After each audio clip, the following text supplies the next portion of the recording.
After I became a father, I definitely put on some weight as my daily lifestyle changed forever, and I often found myself being a garbage man over dinner, finishing all the leftover food the kids didn't eat so it wouldn't go to waste. So for a few years there, I became obsessed with losing a few pounds and losing weight, always checking the scale daily. Until one day, I learned that this was not really the right approach to getting healthy and fit again. Why?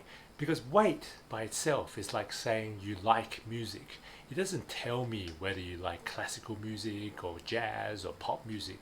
By itself, it isn't a very meaningful measure, so we shouldn't rely on it blindly without context.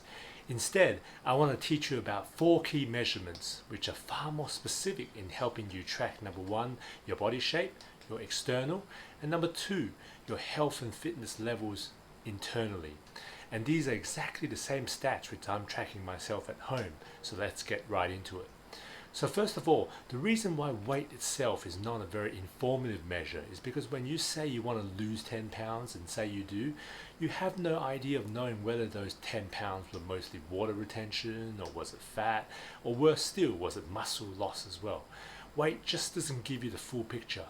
Instead, you should focus on body fat percentage and muscle percentage. If you look at this diagram, you will see that actually our body shape is determined not by weight, but by our body fat and muscle percentage.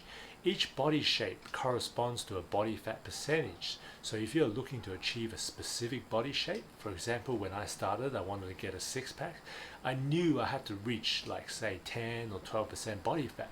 But when I measured myself, my body fat was around 20%, so I knew I had to reduce it by about 8 to 10%.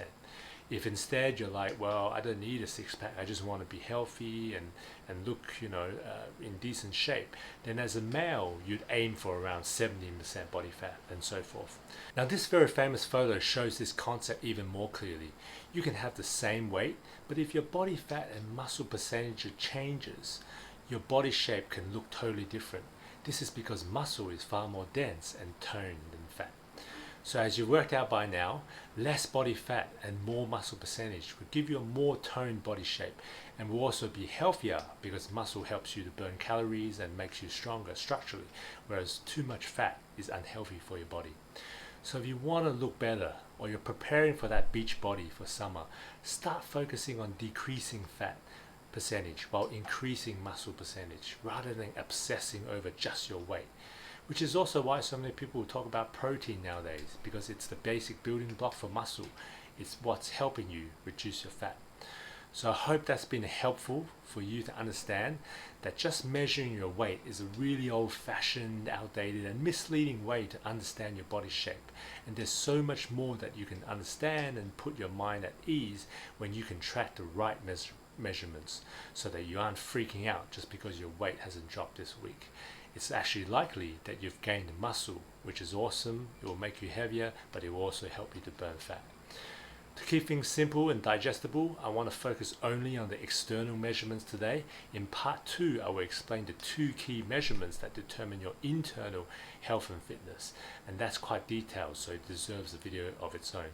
As usual, if you're interested to learn more about my parent biohacking journey, how I use 3 simple steps to turn my dad belly into a six-pack and look and feel 25 again, or without spending a lot of time each day, or needing to starve myself, or needing to exercise like crazy, I'm running a free training this week. You can access it by going to bit.ly/Stay Young YouTube. I'll put that link in the description so it's easy to click. As I always say, I believe that being a parent really doesn't mean we can't prioritize our health, our fitness and our looks.